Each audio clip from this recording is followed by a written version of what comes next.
2 Crônicas, capítulo 6. E é interessante perceber que Salomão e todo o povo de Israel entendia que um templo nunca seria grande o suficiente para conter a grandeza de Deus. Deus é infinito, Ele não cabe aqui dentro. Mas Ele prometeu que vai revelar a sua presença nesse lugar. Ele não cabe aqui porque Ele é maior, muito maior. Mas Ele vai revelar a sua presença aqui entre nós. E esse era o entendimento de Salomão. Então, no versículo 18, ele diz assim, eu não sei se vocês conseguiram, está aqui. Mas será que de fato, ó Deus, Tu podes morar no meio de nós, criaturas humanas? Eu acho que não é isso, né? Só que é outra versão, né? Mas será que de fato, ó Deus, Tu podes morar no meio de nós, criaturas humanas aqui na terra? Tu és tão grande que não cabes nem mesmo no céu. Como poderia este templo que eu construí ser bastante grande para isso?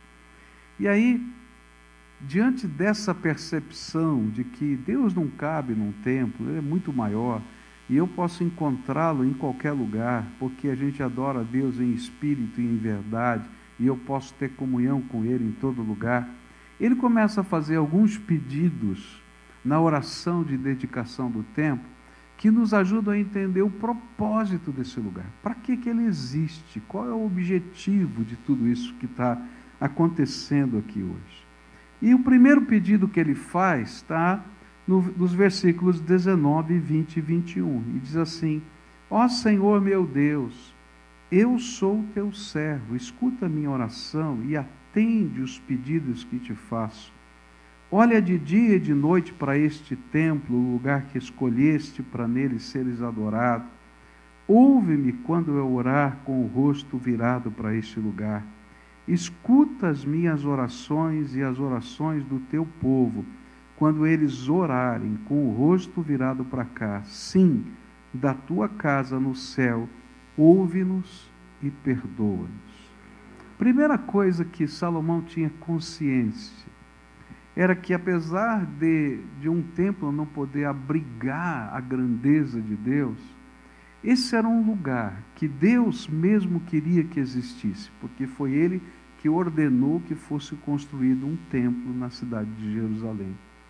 Mas que aquele lugar fosse o lugar onde as pessoas soubessem que Deus ouve e responde às orações. Então, antes de tudo, isso aqui é casa de oração. Antes de tudo, esse é o lugar onde nós nos unimos, sabendo que Deus é muito maior, mas que Ele faz maravilhas no meio do seu povo. E Ele faz não porque existam pessoas especiais, poderosas, não, mas porque Ele, o Deus Todo-Poderoso, se inclina para ouvir o clamor do seu povo. Hoje de manhã eu estava, depois do culto, conversando com o pastor William, e a gente comentando sobre essas questões, né? E falando sobre casa de oração. E ele começou a dizer: pastor, olha, quando o senhor falou da casa de oração, e a gente está vivendo isso aqui na nossa comunidade, lá no campus de Almirante Tamandaré. A gente começou a fazer algumas campanhas de oração, algumas semanas de jejum e oração, e começamos a orar por assuntos específicos, e Deus começou a fazer coisas extraordinárias. E ele disse: está vendo aquele casal ali? Apontou para um casal que estava almoçando com a gente. Ele disse: olha, aquele casal, 13 anos, estava tentando engravidar, e no meio da campanha de oração, a senhora conseguiu engravidar. Já tinha tentado todos os tratamentos, e Deus fez esse milagre. Está vendo aquele outro casal ali? E a mesma coisa aconteceu com eles, não conseguiam engravidar, e Deus fez. Mas sabe, a coisa mais incrível foi que no meio de uma reunião, quando a gente estava orando, na simplicidade de um culto, um irmão levanta, ora, o outro irmão levanta, ora, não é que tem um ungido de Deus que vai lá e faz os milagres, sabe? A oração do povo, porque Deus está ouvindo a oração. Uma senhora, e deu o nome da senhora, que tinha ficado cega de um olho por causa de uma herpes que tinha acometido no seu olho. Ela começou a enxergar daquele olho no meio daquela reunião. E depois foi ao médico, e o médico disse assim: olha, o seu outro olho precisa de óculos, mas esse aqui nem óculos precisa. Deus é bom. Agora, por que eu estou falando isso? Sabe, quando a gente ora a Deus, não é importante quem ora. O importante é quem ouve a oração. E quem ouve a oração é o Deus Todo-Poderoso. E Ele recebe o clamor do seu povo por causa da intermediação, a intervenção de Jesus, o nosso Salvador. E pelo mover do seu Espírito, coisas extraordinárias acontecem no meio da gente.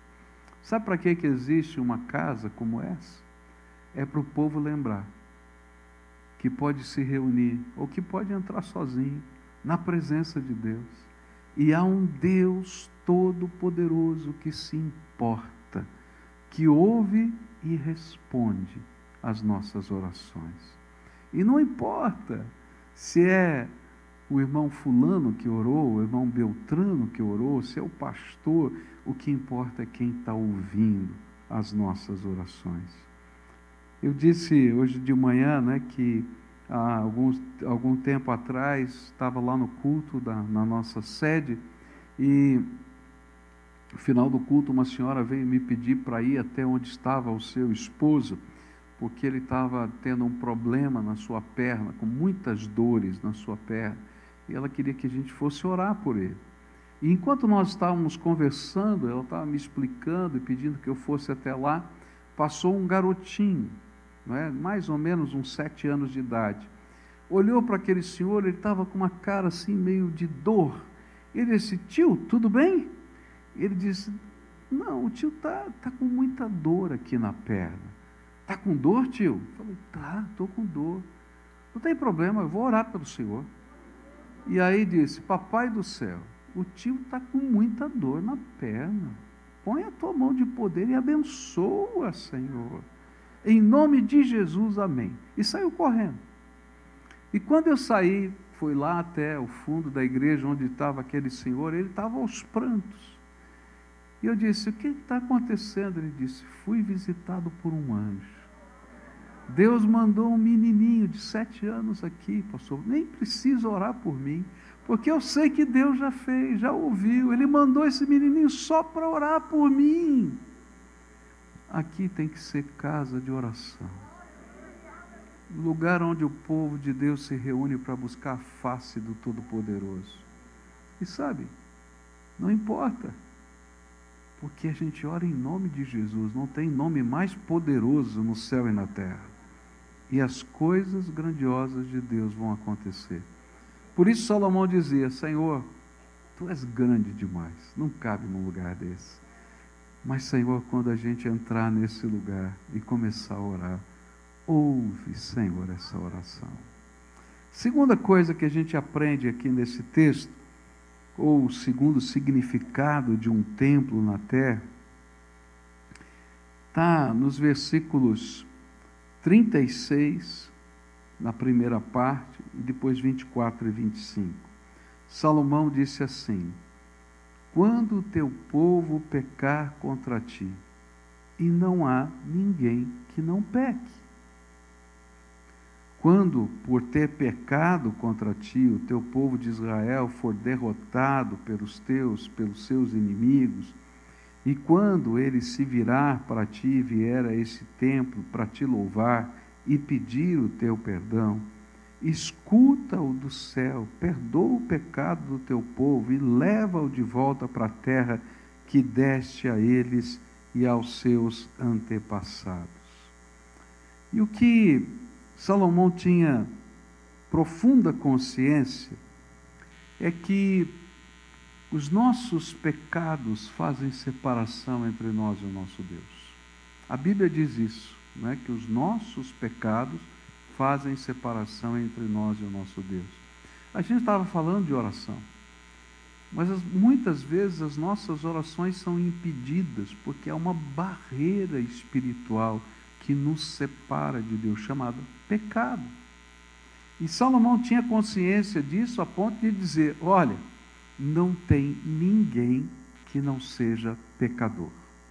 E eu não preciso convencer você disso, basta olhar para a sua vida e eu olhar para a minha, que eu sei que eu sou pecador, que tenho defeitos, que tenho problemas. E a Bíblia está dizendo que tem um obstáculo espiritual. E é por isso que Jesus veio a esse mundo, para que uma ponte nesse abismo entre o homem e Deus fosse construída através da cruz de nosso Senhor Jesus Cristo. E aí, Salomão tinha essa consciência de que esse poderia ser um lugar onde Deus iria revelar perdão e restauração. Esse é um lugar onde a graça de Deus se revela justamente nas áreas em que nós estamos caídos, quebrados, cheios de caquinhos, né? Eu costumo dizer que às vezes a gente chega na presença de Deus, né, como um monte de caquinhos, né, todo quebrado, todo machucado, todo arrebentado. E a Bíblia diz: do que se queixa o homem, a não ser dos seus próprios pecados. E esses caquinhos, né, foram fruto das nossas decisões, da nossa maneira de enfrentar a vida, e assim vai. E a gente chega na presença de Deus assim arrebentado. Mas a coisa mais maravilhosa na obra de Deus, e é isso que Salomão está dizendo para a gente, que toda a Bíblia vai dizer para a gente, é que quando nós buscamos a Deus de todo o nosso coração, e Jesus é o nosso mediador, Ele não apenas perdoa os nossos pecados, mas Ele transforma a nossa vida. E aquela pessoa que chegou todo quebrado, todo arrebentado, ele não sai como um remendo, alguém que pega e tenta consertar um vaso quebrado. Outro dia, os meus 4 netos estavam lá em casa, e eu escuto um barulhão na sala, né? Então, um dos vasos da minha esposa, aqueles que a minha esposa, né, cuidava e tal, quebrou. Eu falei: bom, saiam daí que vocês vão se machucar, depois a gente vai arrumar. Aí eu fui, durante aquela semana, na área de serviço, e estava lá o vaso quebrado e os caquinhos. Eu falei para a senhora que me ajuda lá em casa: o que a senhora está fazendo com o vaso? Eu disse: eu vou tentar colar, pastor, vou ver se dá um jeito nesse negócio, porque esse aqui era aquele vaso da dona Cleusa, assim. Eu falei: filha, isso aqui não dá não, vai ficar um remédio pior. E às vezes a gente pensa que é isso na nossa vida, que a gente vai lá e Jesus vai pegar e fazer uma colagem na gente e a gente vai ficar meia boca dali para frente. Mas não é assim que o Senhor trabalha na nossa vida.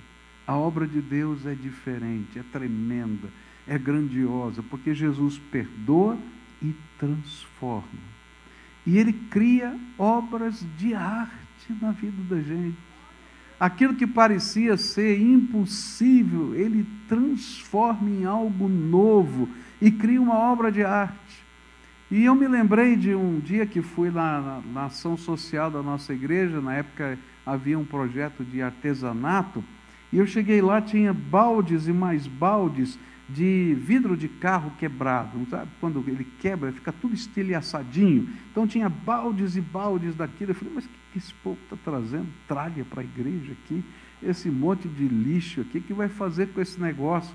E perguntei para ela: para que serve esse monte de vidro quebrado? Ela falou: pastor, nós vamos fazer umas coisas lindas, verdadeiras obras de arte. Eu olhava para o balde e dizia: não dá, como é que vai ser? Ela começou a mostrar. Tinha uma forma feita de barro, onde elas iam fazer uma como é que chama isso? Uma bandeja, alguma coisa parecida com aquilo, no formato de uma folha. E aí começaram a jogar aquele vidro quebrado em cima daquilo. Depois colocaram num forno por 24 horas. Desligaram aquele forno, mais 24 horas para ser aberto o forno. E quando tiraram, gente, era uma peça de cristal, não sei se você já viu, aquele cristal craquelado assim, caríssimo e lindíssimo. Eu dizia, não é possível, aquele vidro virou esse negócio. Cada vez que eu olho para pessoas que Jesus está tratando, que Jesus está transformando, que Jesus está fazendo uma obra de perdão, eu vejo obras de arte da graça de Deus. E olha, eu vejo isso sempre. Nós temos duas entidades que a igreja participa mais ativamente. Uma é o projeto Ceifar, né, onde a gente trabalha com pessoas que são dependentes químicas. O outro é o projeto Cristolândia, que também trabalha com dependentes químicos, mas trabalha com pessoas que não têm família, que já estão na rua, que estão largados, que são andarilhos da rua, vivem na rua. E tanto num projeto quanto no outro, milhares de pessoas se tornaram obras de arte da graça de Deus. A gente olha para lá e diz, não é possível, olha só o que aconteceu. Que coisa linda, que coisa linda. Porque quando Jesus entra, e quando nós o buscamos nos lugares que Ele nos convoca para estarmos na Sua presença, e esse é o sentido do templo, Ele não apenas nos perdoa, Ele transforma e faz verdadeiras obras de arte. Eu me lembro de um rapaz na Cristolândia que saiu de casa e ficou pelas ruas, e já há muitos anos o pai tinha rompido com o seu filho, e ele tinha um filho, esse rapaz tinha um filho, que o avô cuidava. E quando a gente começou a trabalhar o processo de restauração desse moço, a gente tenta sempre reaproximar a família, trazer a família. E aquele pai dizia, não quero ver esse menino, não quero saber dele. Tá bom, então deixa pelo menos o filho dele vê-lo. Ele disse, não, esse menino já sofreu demais, eu não vou deixar ele fazer isso de novo com ele. E passaram-se meses. Esse é um projeto da Cristolândia de 2 anos. A gente trabalha com as pessoas 2 anos, ensina a profissão, coloca no mercado de trabalho, trabalha essa restauração familiar. São 2 anos de trabalho, em que a igreja sustenta, apoia e faz todas essas interfaces. Se não me engano, 7 ou 8 meses depois, aparece aquele pai com o neto, na reunião lá da Cristolândia. E quando eles se encontraram, que choro, que abraço, que restauração. E de repente, aquele filho que não via o pai, e aquele pai que não via, não é, o outro filho que estava ali e que estava preocupado com o neto, estavam sendo impactados pela obra de Deus de transformação.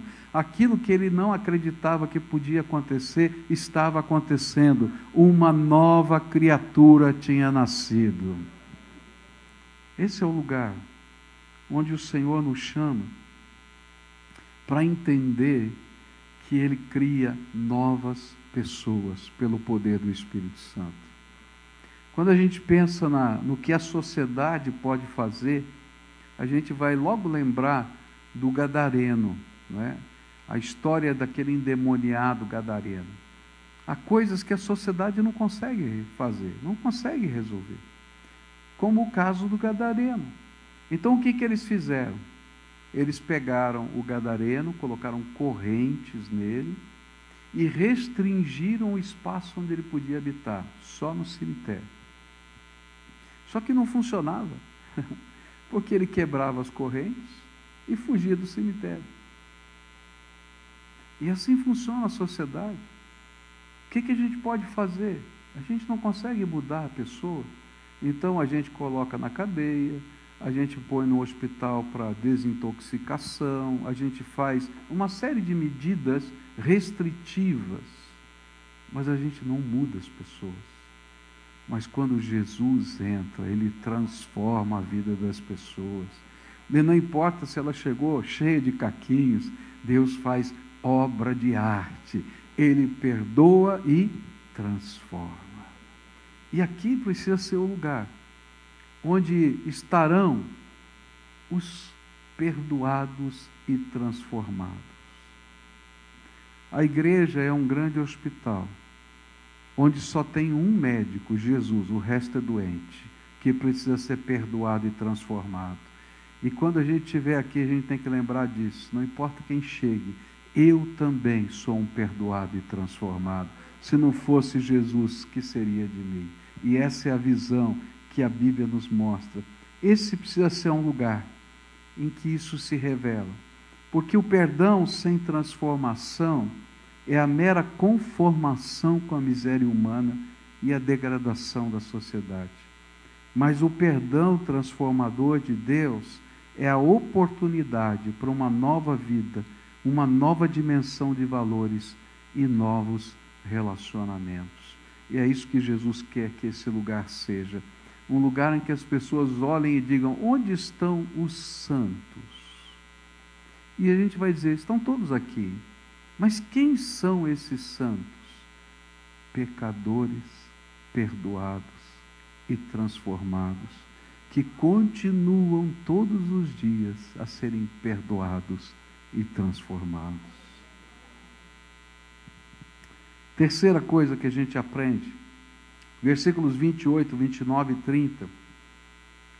Quando nesta terra houver falta de alimento, ou houver pragas, ou as colheitas forem destruídas por ventos muito quentes, ou por bandidos, ou melhor, por bandos de gafanhotos, ou quando o teu povo for atacado pelos seus inimigos, ou quando houver peste ou doença entre o povo, escuta as suas orações. Se alguém do teu povo de Israel, sentindo o peso da sua desgraça e do seu sofrimento, estender as mãos na direção deste templo e orar, escuta a sua oração, ouve o teu povo, do teu lar no céu, e perdoa e ajuda-o. Só tu conheces os pensamentos secretos do coração humano. A terceira coisa que aprendo aqui com Salomão é que um templo precisa ser o lugar onde o Senhor pode tratar as nossas feridas. Ele perdoa e transforma, mas às vezes nós continuamos doentes, cheios de dores, cheio de marcas da nossa própria história. E quem não tem marcas da sua própria história? E aí a gente chega na presença do Senhor com as nossas feridas. Feridas que foram geradas às vezes pelos nossos pecados, mas às vezes pelos pecados de pessoas que nós amamos e nos machucaram. Injustiças que foram colocadas na nossa alma. E essas feridas sangram, elas purgam. E o pior é que nós precisamos buscar quem possa tratar essas feridas. E a oração de Salomão foi justamente isso. Senhor, quando esse povo ferido e machucado pelos seus pecados, pela própria vida, pelo pecado de outras pessoas, vier buscar o Senhor, que eles possam encontrar neste lugar de oração o único que de fato pode tratar as suas feridas.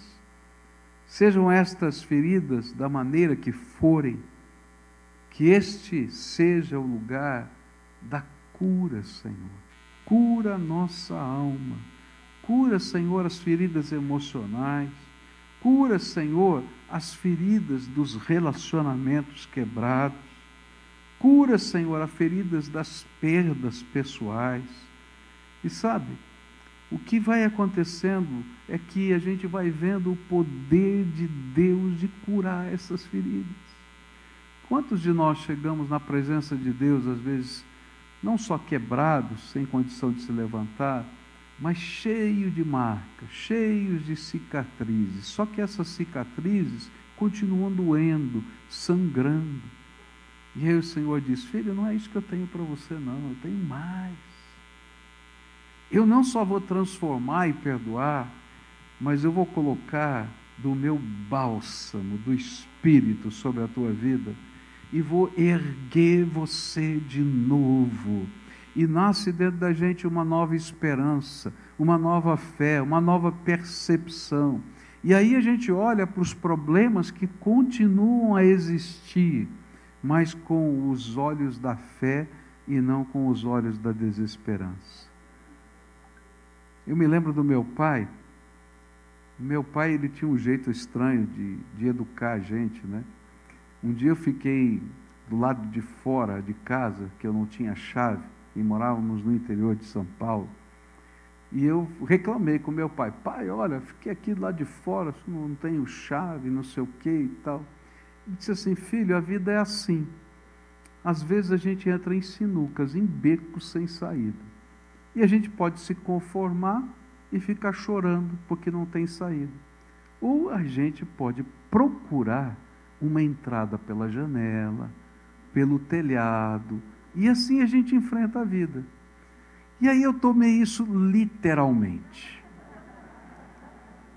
Próxima vez que eu fiquei do lado de fora sem a chave, eu falei: papai ensinou. E eu fiquei pensando: bom, deve ter um jeito de entrar nessa casa.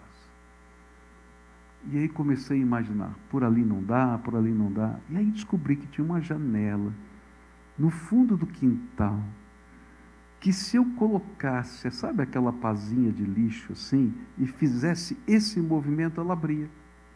E aí eu entrei pela janela. Quando o papai chegou, ele disse: como é que você entrou? Papai só explicou: se não der certo de um jeito, entra pela janela, pelo telhado e tal. Ele falou: muito bem, filho, muito bem. Semana seguinte ele foi lá e consertou a janela para ninguém mais entrar. Passou mais algumas semanas, eu fiquei sem chave de novo. E eu falei: bom, aquela janela já foi. Tentei, não deu certo. Eu falei: bom, tem que ter outro jeito. E fiquei olhando, pensando. E bem na janela da frente, tinha um engatezinho, assim, era aquela janela de fechar, um engatezinho, que se você fizesse lá alguns movimentos, o engate soltava. Só que o papai, ele tinha medo de ladrão, então ele colocou um gancho de aço assim, que ele fazia uma pressão e fechava a janela. E eu era magrinho, você pode não acreditar, mas eu era muito magrinho. E aí então eu disse: já sei. Fui lá, abri lá o trinquinho, forcei, passei a perna, passei o tronco. Quando o papai chegou, estava lá dentro de novo. Mas essa é uma lição interessante para a vida da gente. A gente pode ficar lambendo as feridas o resto da vida, ou a gente pode deixar Jesus dar uma nova percepção de valores, de fé, de importância e de caminhos. E quando a gente está na casa de Deus, Deus dá-nos visão. E Ele nos ajuda a enxergar alternativas para aquilo que parece que não tem alternativa. E a gente se levanta outra vez, curado das dores da alma, porque ninguém pode segurar aquele servo de Deus que teme ao Senhor e caminha com Ele. Esse é o lugar da esperança, da fé em Jesus, onde a gente olha e diz: o Senhor vai me mostrar o próximo caminho. É para isso que existe um templo. A gente chega dizendo: não dá certo, não tem jeito, não pode. E o Espírito Santo de Deus às vezes usa pessoas, usa uma palavra, usa uma mensagem e diz: opa, estou enxergando algo novo para a minha vida. Última coisa que eu quero deixar com vocês, senão vocês vão me mandar para a sede e nunca voltar mais aqui. 32 e 33, assim: quando um estrangeiro que viver numa terra bem longe daqui, ouvir falar da tua fama e das grandes coisas que tens feito, e vier te adorar e orar com o rosto virado para este templo, ouve a sua oração lá do céu, onde vives, escuta-o e faze tudo o que ele te pedir, para que todos os povos da terra possam te conhecer e temer, como faz o teu povo de Israel.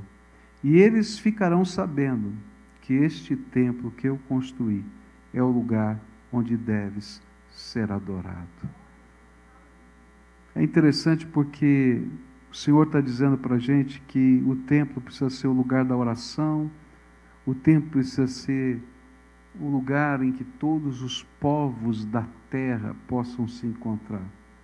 Mas o que está aqui por trás, quando ele fala do estrangeiro, é que o templo precisa ser o lugar do acolhimento, onde todos e qualquer um possam ser confrontados pelo Senhor e possam sair dali impactados pela sua graça.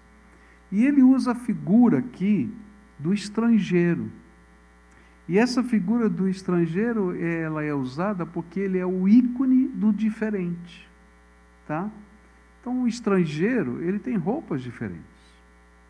Ele fala numa língua diferente. Ele come de modo diferente, né?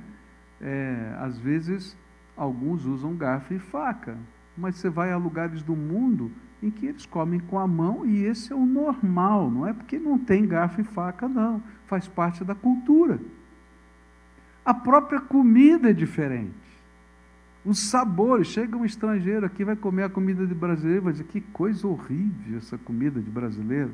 Porque a comida deles tem, às vezes, muito mais pimenta do que nós pomos, ou tem outros ingredientes, e aquilo tem um sabor diferenciado para eles. Os costumes são diferentes, os valores são diferentes. E o Senhor está dizendo exatamente isso. As pessoas olham para o diferente e dizem, fica fora. Mas, no meio da casa de Deus, a gente pode encontrar as pessoas que vivem situações tremendamente diferentes e apresentar-lhes a mesma graça do Todo-Poderoso. Vocês foram alvo de um projeto algum tempo atrás. Quanto tempo faz que a gente teve a distribuição de cadeiras de rodas aqui? 2 anos atrás. Quantos trabalharam aqui no projeto de distribuição de cadeiras de rodas aqui nesse local? Levanta a mão aqui, só para eu ver. Algumas aqui, né? Se você vem nesse tempo, você vai encontrar muita gente diferente. Gente que não consegue andar, gente que não consegue falar, depende da desabilitação que tem. Gente que uma cadeira de roda normal não funciona. A gente tem que readaptar tudo para a pessoa poder ter um mínimo de conforto naquele objeto de transporte. Mas quando ele chega nesse lugar e descobre que tem um povo que se importa com ele, mesmo ele sendo diferente, ele diz, Deus não se esqueceu de mim. Anos atrás, nossa igreja ainda estava em construção e houve um trabalho na rua e os jovens da nossa igreja foram visitar meninos de rua. E eles entraram no mocó. Eu não sei se você sabe o que é um mocó. É um buraco na terra onde esses meninos moram, tá? Então, geralmente, ele é cavado nas bases, por exemplo, de uma ponte, alguma coisa assim. É um buraco, literalmente um buraco na terra. E eles moram lá dentro. E então, os meninos da igreja foram para lá e visitaram o mocó. E falaram de Jesus. E convidaram para que aqueles meninos fossem à igreja. E quando foi no domingo à noite, alguns daqueles meninos foram à igreja. Sujos, fedidos. E eles olharam, gente linda, bonita, cheirosa, e ficaram pensando, acho que aqui não é o nosso lugar. E subiram para a galeria. Naquele tempo a gente não estava usando a galeria, era tudo de cimento ainda. E ficaram sentadas no canto da galeria. E aí o pessoal da nossa introdução foi lá no púlpito e disse, olha, entrou um bando de garoto aí, tá? E sentaram lá na galeria, pastor. E o Michel estava do meu lado no culto, ele olhou e disse assim, eu conheço eles. São os meus convidados. Né? Pode deixar, eu já vou lá. Daí saiu do púlpito e foi lá em cima na galeria, no chão ali, eles estavam sentados no chão, na arquibancada. E aí foi lá e começou a abraçar um, abraçar o outro. E quando chegou, ele abraçou um garoto. Aquele garoto começou a chorar, abraçou e continuou chorando. Falou, o que foi, rapaz? O que está acontecendo? Quando eu entrei aqui, pastor, eu pensei assim, não tem lugar na terra para mim. Nem Deus me quer. E aí eu sentei aqui e pensei, falei alto na minha mente com Deus. Deus, se o Senhor se importa comigo, se de fato tem lugar para mim na tua casa, manda alguém vir aqui em cima me dar um abraço. E aí você sai lá do púlpito, o pastor vem aqui me abraçar. Deus tem lugar para mim. O templo precisa ser o lugar do acolhimento, em que as pessoas quebradas, feridas, machucadas possam dizer: no coração de Deus tem lugar para mim. E Ele está usando um povo, para fazerem diferença na minha vida. Eu vim aqui hoje para agradecer a Deus tantas vitórias que Deus nos deu. A gente está muito feliz porque isso está muito bonito, muito confortável. Mas eu não quero perder de vista a essência de tudo isso. E a essência é que isso aqui precisa ser casa de oração. Isso aqui precisa ser a casa do perdão e da transformação.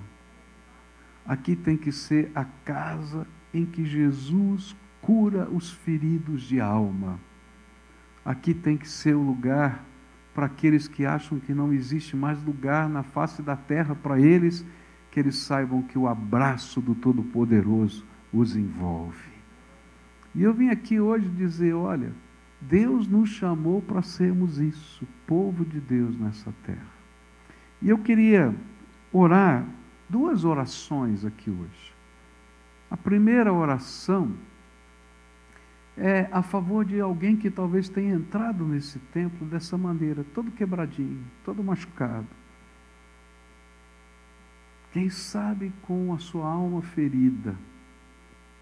Quem sabe perguntando, Deus, será que tem resposta para mim? Jesus, será que o Senhor ouve o que eu estou falando? Jesus, será que... Eu queria orar por você, porque Ele me mandou dizer que Ele se importa com você. Tem um plano para a sua vida, tem um propósito para com você. E algo tremendo da graça de Deus vai acontecer na sua vida, se você o buscar de todo o coração. E essa vai ser a primeira oração que eu quero fazer aqui hoje. Então, se houver alguém aqui, a quem o Espírito Santo está falando, e você ouvindo essas histórias, sentiu o Espírito de Deus falar, olha, eu tenho algo novo para você. Você deixa eu começar uma obra na tua vida? E sabe, às vezes, não é Deus que não quer fazer essa obra tremenda na nossa vida. Às vezes nós levantamos muros intransponíveis. Quem já sofreu muito não quer se abrir porque tem medo de sofrer mais. E às vezes a gente não deixa nem Deus chegar perto. Quem está todo quebrado e machucado, às vezes por uma série de sentimentos controvertidos dentro da alma, pode ser vergonha ou até raiva, eu não sei. A gente não deixa nem Deus chegar perto. Então, se hoje o Espírito Santo estiver falando com você, e sabe, o tremendo é que a obra de Deus não é uma obra de convencimento humano, em que um pregador fala e ele é poderoso para convencer as pessoas. Isso é mito, porque a Bíblia diz que quem convence é o Espírito Santo de Deus. Então, se o Espírito Santo de Deus falou com você hoje, você é essa pessoa que está precisando da intervenção grandiosa de Jesus, eu queria orar com você. E eu vou pedir para você fazer um favor, não é? Que você fique de pé agora, para eu interceder pela tua vida, para que haja um mover de Deus de graça, porque aqui é casa de oração, e a gente veio aqui para isso. Então, se há alguém aqui a quem o Espírito Santo está falando, tocando a alma, então fica de pé aí no seu lugar. Isso, querido. Quem mais o Senhor está falando? Pode ficar de pé aí no seu lugar. A gente vai interceder. gente vai pedir para Jesus abençoar, tocar a tua vida, só isso, tá?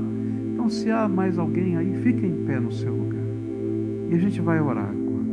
E eu vou pedir para você fazer a primeira oração. O que está aí na tua alma que te faz colocar de pé? Você tem que contar para Ele. Conta o que está doendo. Conta qual é a luta da alma. Conta qual é a dificuldade. Conta qual é a barreira que está aí dentro de você, ou quem sabe ao seu redor. Pede para Ele: Jesus, um clamor e me visita hoje com o teu Espírito Santo, com o teu poder e com a tua graça. Agora eu quero orar por você. Senhor Jesus, tu conheces o coração dessa gente.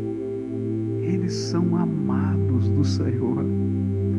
A tua palavra diz que antes da fundação do mundo o Senhor já sabia o nome deles. A tua palavra diz que o Senhor já contou quantos cabelos eles têm na cabeça. A tua palavra diz que quando eles foram gerados no ventre da sua mãe, o Senhor se alegrava com cada célula que se multiplicava. Mas eles estão machucados, Senhor, estão quebrados. Talvez alguns, Senhor, sintam uma grande barreira, Senhor, impedindo de ter comunhão contigo, de ter comunhão com pessoas. E eles ouviram a tua palavra e creram que o Senhor é poderoso para pegar os caquinhos e transformar em obra de arte. E eu quero te pedir: vem, ó Espírito Santo, sobre a vida desse teu povo agora, e começa a se derramar na forma de graça, misericórdia, amor, cura, transformação. Ah, Jesus, começa a derramar, Senhor, do teu poder restaurador. Começa a derramar do bálsamo que cura as feridas. Vem, ó Espírito Santo, vem sobre esse teu povo agora. E abençoa, Senhor, abençoa.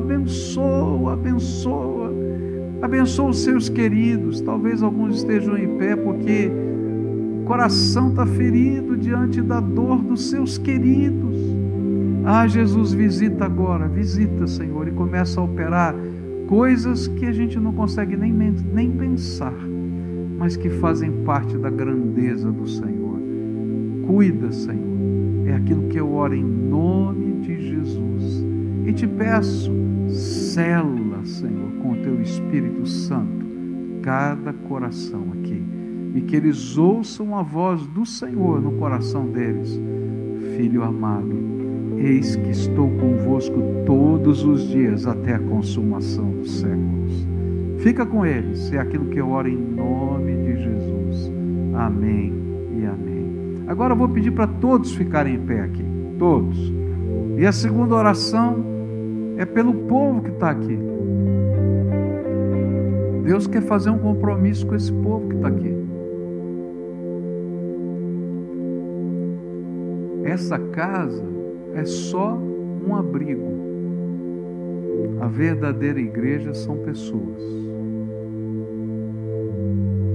E é por isso que nós precisamos ser as pessoas que oram, as pessoas que creem no poder transformador de Jesus e que anunciam isso, as pessoas que dizem: eu também fui e sou alguém que está sendo tratado pelo médico Jesus, e por isso eu posso acolher pessoas diferentes, porque eu creio que Jesus vai transformar como está transformando a minha vida. E hoje eu queria dedicar não só esse lugar ao Senhor, mas dedicar a sua vida, para que você seja instrumento disso tudo que a gente falou nesse lugar, ou no lugar que Deus te colocou para servir ao Senhor, mas que a gente entenda para que existe um lugar desse, e a gente possa dizer: Senhor, estou pronto, estou aqui. E quando chegar um diferente, a gente possa olhar dizendo: os diferentes também podem ser transformados no poder de Deus. Amém? Posso orar por isso? Você concorda com isso? Posso? Então vamos orar. Pai, nós dedicamos ao Senhor esse lugar, porque o construímos para o louvor da tua glória.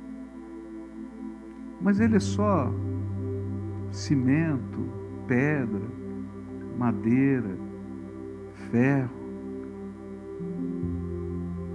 De fato, o Senhor derrama unção sobre pessoas. Por isso eu pedi para que todas essas pessoas ficassem de pé. E eu quero te pedir, Senhor Jesus, derrama da unção do teu Espírito sobre esse teu povo. Aviva, Senhor.